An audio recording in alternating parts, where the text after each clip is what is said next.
very quickly from the first dimension to the second, from the second to the third, and from the third to the fourth dimension of consciousness, which means that as these beings evolved, they were helping other civilizations to evolve.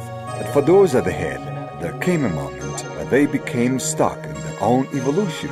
All of a sudden, those who were in the fifth and sixth dimensions were not able to continue to advance and make evolutionary progress. Why? The first three vehicles, the physical body, the astral body, and the lower mind, constitute what we know as the material consciousness plane. They connect us through the material plane with the material universe of 7 dimensions. The superior mind, the soul, and the spirit constitute the plane of mental consciousness and connect us through mental consciousness to the mental universe, and with the 3 dimensions of the mental universe, the 8th, 9th, and 10th dimensions.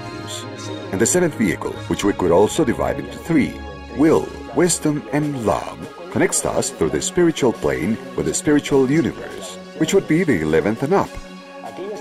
Those civilizations that have reached the 3rd, 4th, 5th, and 6th dimensions of consciousness not only have evolved on the material plane, but also at the level of mental consciousness.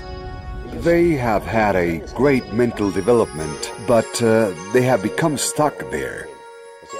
They haven't been able to contact the spiritual consciousness, because those who were their guides or teachers were beings of the mental universe. They fostered the evolution and development of the first civilization, this last great creation. So if the pattern and source of reference of the teachings had some limitations, these limitations become evident in the evolutionary development of civilizations. Their evolution process stopped.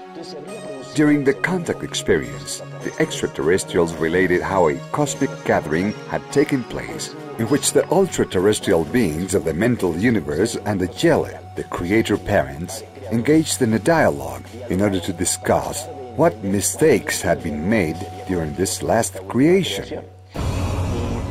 Lucifer, or Luzbel, a very elevated entity of the mental universe, suggested that the mistake was that the evolutionary process was too easy for them, and perhaps not having created the necessary conditions to have an opposition force strong enough to demand maximum effort from these civilizations while they were developing. Lucifer suggested introducing dissociative entities from the mental universe into the material plane to act as demons, making the evolutionary process very difficult. This would re-establish the original rules.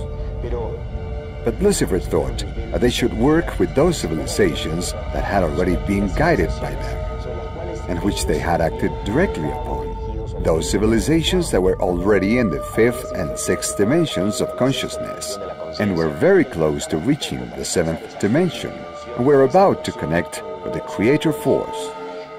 But the other ultra-terrestrials disagreed, saying it was like changing the rules of the game. Just as if we had a son in a military boarding school with rigid discipline.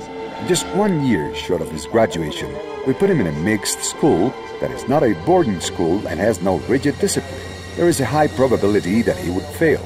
So these ultra-terrestrials said, you can't change the rules of the game for those already in the advanced stage. And these entities suggested working instead with new civilizations, civilizations that were just getting started.